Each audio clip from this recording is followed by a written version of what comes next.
আলোচিত ১-১১ বা 111 অধ্যায়ের অন্যতম বিতর্কিত চরিত্র সাবেক সেনা কর্মকর্তা অবসরপ্রাপ্ত লেফটেন্যান্ট জেনারেল মাসুদ উদ্দিন চৌধুরীকে গ্রেপ্তার করেছে আইনশৃঙ্খলা বাহিনী। ২৩শে মার্চ দিবাগত রাতে রাজধানীর বারিধারা ডিওএসএস এর বাসা থেকে তাকে আটক করে ঢাকা মহানগর গোয়েন্দা বা DB police. DB police general মাসুদকে ডিএমপির পল্টন থানায় হওয়া মানব পাচার মামলায় গ্রেপ্তার দেখিয়ে আদালতে পাঠিয়েছে। আদালতে তার 5 দিনের রিমান্ড আবেদন করা হয়েছে শেষ খবর পাওয়া পর্যন্ত। তার বিরুদ্ধে মোট 11টি মামলার তথ্য পেয়েছে ডিবি পুলিশ। জেনারেল মাসুদের গ্রেপ্তারের পর প্রশ্ন উঠেছে, 111-এর কুশলভ বা খলনায়কদের কি তাহলে গ্রেপ্তার করা শুরু হলো? 2024 সালের জুলাই আগস্টের আন্দোলনের সময় ফেনীর মহিপালের গুলিতে 11 জন নিহতের ঘটনায় দায়ের হওয়া মামলাগুলোর অন্যতম আসামি ছিলেন মাসুদ উদ্দিন চৌধুরী। আবার গত বছর মানি লন্ডারিং এর মামলায় আদালত তার স্থাবর সম্পদ ক্রোকের নির্দেশও দিয়েছিলেন।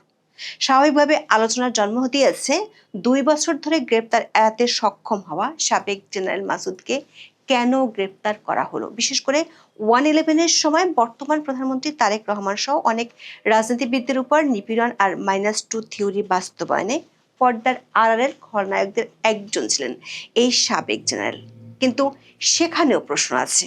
প্রশ্নটি হলো, বাকি খলনায়ক, বিশেষ করে যারা এখনো দেশে আছেন, তাদেরকে কি গ্রেপ্তার করা হবে? 111-এর খলনায়কদের মধ্যে কেউ কেউ সদ্য বিদায় নেওয়া অন্তর্বর্তী সরকারের বড় দায়িত্বেও ছিল। তাদের ভবিষ্যৎ কি হবে? কেউ পরে সেনা প্রধানও হয়েছিলেন। বিশ্লেষকদের প্রশ্ন, 111-এর কুশলভরা যদি গ্রেপ্তার হয়, তাহলে একই যুক্তিতে কি ভবিষ্যতে ইউনূসের কুশলভরা ধরা পড়বেন? বিস্তারিত জানতে চলুন যাওয়া যাক বিশ্লেষণে।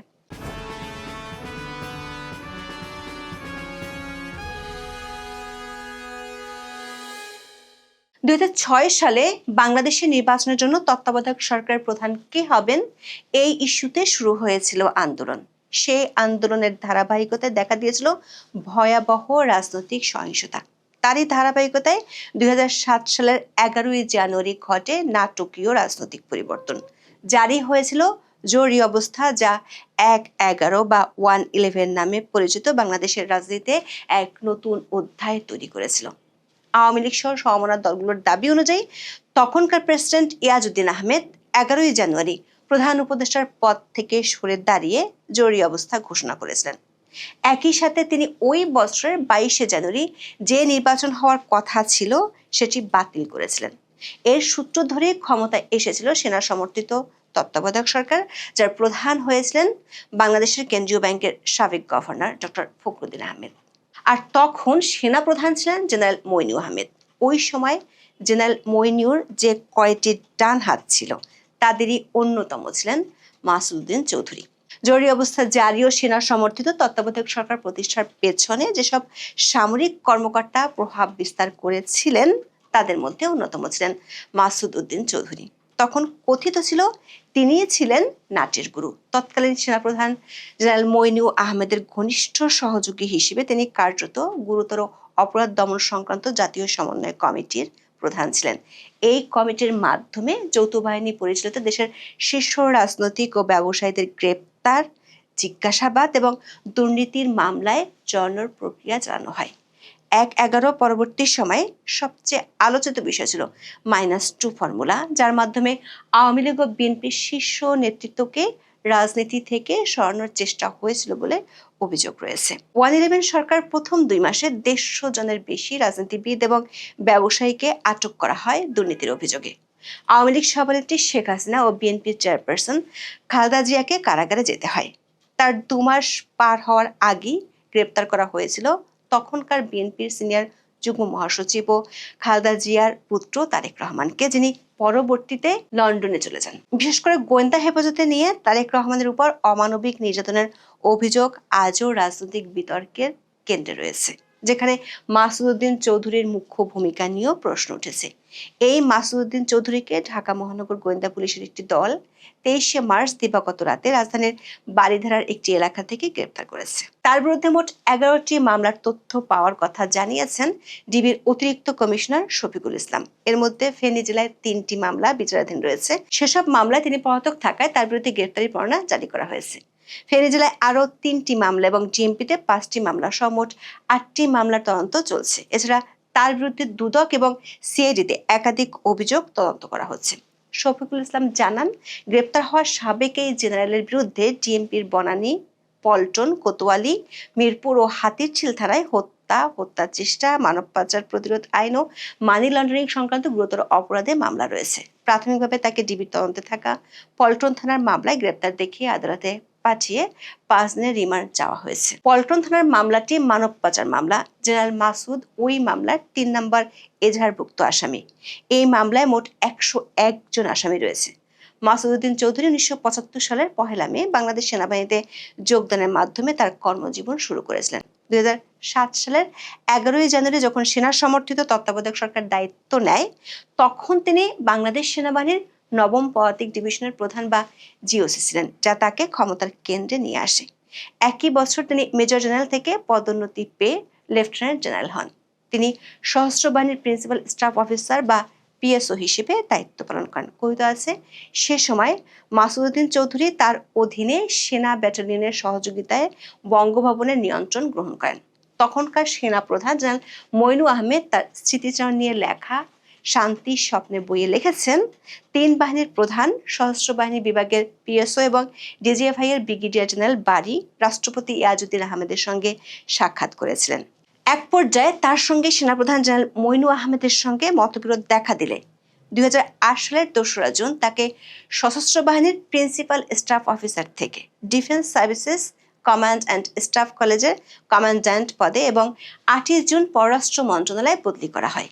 এরপর একই বছর 2রা সেপ্টেম্বর তাকে অস্ট্রেলিয়ায় বাংলাদেশ হাই কমিশনার হিসেবে নিয়োগ করা হয়। 2008 সালের 4 নভেম্বর তিনি হাই কমিশনার হিসেবে অস্ট্রেলিয়া যান। 2011 সালের 29 জুন তার চাকরির মেয়াদ শেষ হলেও পরবর্তীকালে একাধিকবার তার চাকরির মেয়াদ বাড়ানো হয় এবং 2014 সাল পর্যন্ত তিনি অস্ট্রেলিয়ায় বাংলাদেশের হাই কমিশনার হিসেবে দায়িত্ব পালনের পর অবসর নেন। দেশে ফিরে তেজগাঁয়ে একটি রেস্টুরেন্ট দিয়ে ব্যবসা শুরু করেন তিনি। রেস্টুরেন্টের নাম পিকাসো।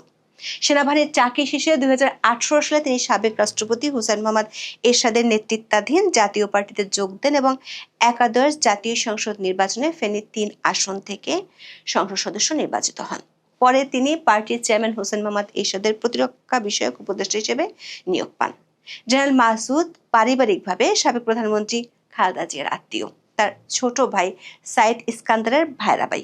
এই সম্পর্কের জেরে তার পদোন্নতি ও প্রভাব বিস্তারের বিষয়টি নিয়েও বিভিন্ন সময়ে আলোচনা হয়েছে। অবসরের পর তিনি জনশক্তি রপ্তানি ও রেস্টুরেন্ট ব্যবসায় জড়ান।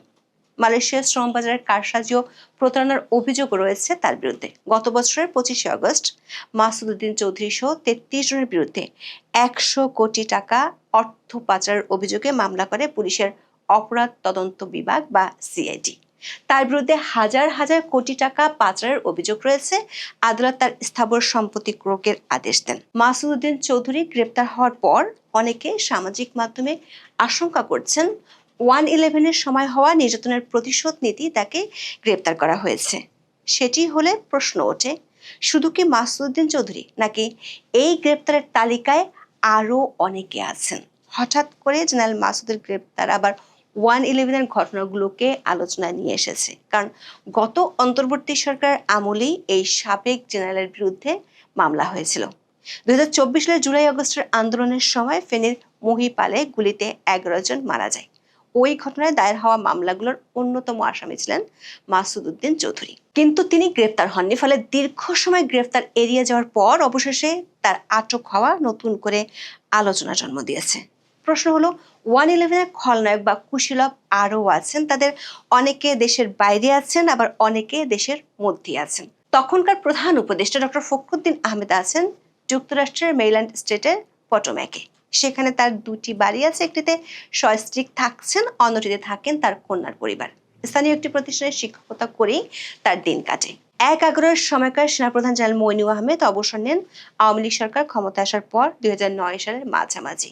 ওই বছরের 14 জুন তিনি চলে যান যুক্তরাষ্ট্রে, থাকেন নিউ ইয়র্কের একটি ভাড়া বাড়িতে। ক্যান্সারে আক্রান্ত এক সময় প্রভাবশালী সেনা কর্মকর্তার এখন সময় কাটে নীরবে নিভৃতে। ওই সময় প্রতিরক্ষা গোয়েন্দা মহাপরিদপ্তর বা ডিজিএফআই এর পরিচালকের দায়িত্বে ছিলেন মেজর জেনারেল এটিএম আমিন। 2009 সালের 17 মে সব আর্থিক সুবিধা সহ সেনাবাহিনী থেকে অবসরে যান তিনি। পরে একটি বেসরকারি বিশ্ববিদ্যালয়ের শিক্ষক পরিচয়ে দেশ ছাড়েন। ওই সময় আলোচিত সামরিক কর্মকর্তা ব্রিগেডিয়ার জেনারেল চৌধুরী ফজলুর বাড়ি অবস্থান করছেন যুক্তরাষ্ট্রের ডালাসে। তত্ত্বাবধায়ক সরকারের শেষ সময় ব্রিগেডিয়ার বাড়ি ওয়াশিংটন ডিসিতে বাংলাদেশ দূতাবাসে সামরিক অ্যাটাশে চাকরি নিয়ে দেশ ছেড়েছিলেন। পরে নির্বাচিত সরকার ক্ষমতায় আসার পর তাকে দেশে ফেরার নির্দেশ দিলেও তিনি আর ফেরেননি। যুক্তরাষ্ট্রে রয়েছেন ওই সময় ডিজিএফ এর অপর ক্ষমতাধর লেফটেন্যান্ট কর্নেল সাইফুল ইসলাম জোয়ারদার। সেনার সমর্থিত তত্ত্বাবধায়ক সরকারের 2 বছর জুড়ে মেজর জেনারেল এম.এ. মতিন উপদেষ্টা ছিলেন। সবচেয়ে অবাক করা বিষয় হলো 111-এর সময় সশস্ত্র বাহিনীর প্রিন্সিপাল স্টাফ অফিসার বা পিএসওর দায়িত্বে ছিলেন অবসরপ্রাপ্ত লেফটেন্যান্ট জেনারেল জাহাঙ্গীর আলম চৌধুরী, যিনি অধ্যাপক ইউনূসের আমলে স্বরাষ্ট্র এবং কৃষি উপদেষ্টা ছিলেন। জেনারেল মইনু আহমেদ 111-এর স্মৃতিচারণ করে যে বই লিখেছিলেন তার নাম হলো শান্তি স্বপ্নে সময়ের স্মৃতিচারণ। এই বইয়ে আছে রাষ্ট্রপতি ইয়াজউদ্দিন আহমেদকে পদত্যাগের জন্য বাধ্য করতে যে 3 জেনারেল সেদিন বঙ্গভবনে গিয়েছিলেন তাদের একজন ছিলেন সাবেক স্বরাষ্ট্র উপদেষ্টা। সাবেক এই উপদেষ্টার অনেক সহকর্মী যারা ইউনূসের আমলে গুরুত্বপূর্ণ দায়িত্বে ছিলেন তাদের অনেকেই জেনারেল মাসুদের গ্রেপ্তার খবরটিকে ইতিবাচক হিসেবে তুলে ধরে সামাজিক মাধ্যমে পোস্ট দিতে দেখা গেছে। তাদের ভাষ্য হলো 111-এর মাধ্যমে ফ্যাসিজমের শুরু হয়েছিল। প্রশ্ন হলো সেই 111-এর কুশীলবদের কারো সাথে কাজ করে হাওয়া বদল হওয়ার পর পোস্ট দিয়ে কি বুঝাতে চাইছেন তারা? জেনারেল মঈন তার বইতে দাবি করেছেন মৃত্যুর জন্য প্রস্তুতি নিয়েই তারা সেদিন বঙ্গভবনে গিয়েছিলেন। বঙ্গভবনে রওনা হওয়ার আগে মেজর জেনারেল ইকবাল করিম ভূঁইয়াকে তিনি বলেছিলেন না ফিরলে পরবর্তী পরিস্থিতি সিজিএস হিসেবে প্রাথমিকভাবে তাকেই সামাল দিতে হবে। ইকবাল করিম ভূঁইয়া পরে সেনাপ্রধান হয়েছিলেন। কথিত আছে 111-এর সময় বিএনপি ও আওয়ামী লীগ 2 দলই তখনকার সেনাবাহিনী ও সেনা সমর্থিত সরকারের রোষানলে পড়েছিল। সদ্য বিদায়ী প্রধান উপদেষ্টা অধ্যাপক ইউনূস ছিলেন তখনকার সেনা জেনারেলদের গুটবুকে। ইউনূসকে তখন প্রধান উপদেষ্টা হওয়ার জন্য প্রস্তাবও দেওয়া হয়েছিল। জেনারেল মঈনের ভাষ্য অনুযায়ী অল্প সময়ের জন্য প্রধান উপদেষ্টা হতে চাননি ইউনূস। এমনকি ওই সময় বিএনপি এবং আওয়ামী লীগ 2 দলই সংস্কারবাদী গ্রুপের জন্ম হয়েছিল যাদের দিয়ে -2 বাস্তবায়ন করতে চেয়েছিল ওই সময় সেনা জেনারেলরা। সেই সংস্কারবাদী দলের অনেকেই এখনো দল দুটিতে রয়ে গেছে। পরে তাদের কেউ কেউ মন্ত্রিত্ব কিংবা গুরুত্বপূর্ণ দায়িত্ব পেয়েছেন। প্রশ্ন হলো জেনারেল মাসুদুদ্দিনকে গ্রেপ্তারের মধ্য দিয়ে 111-এর বাকি কুশীলবদের কি কোনো বার্তা দেওয়া হলো?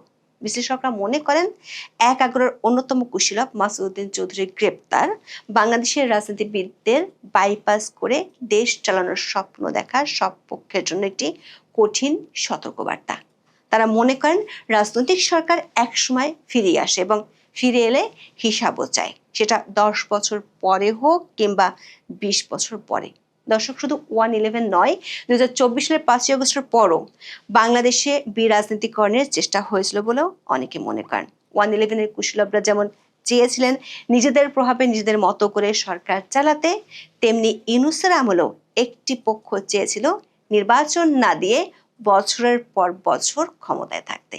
সংস্কারের নামে রাজনৈতিক দলগুলোকে কোণঠাসা করে রাজনীতিকে নিয়ন্ত্রণে নিতে চেয়েছিল তারা। 111-এর সরকার যেমন শুরুতে ব্যাপক জনপ্রিয় ছিল, তেমনি ইউনূসের কুশীলবরাও ছিলেন, কিন্তু মবের জনক হয়ে পড়ে যান ভিলেন।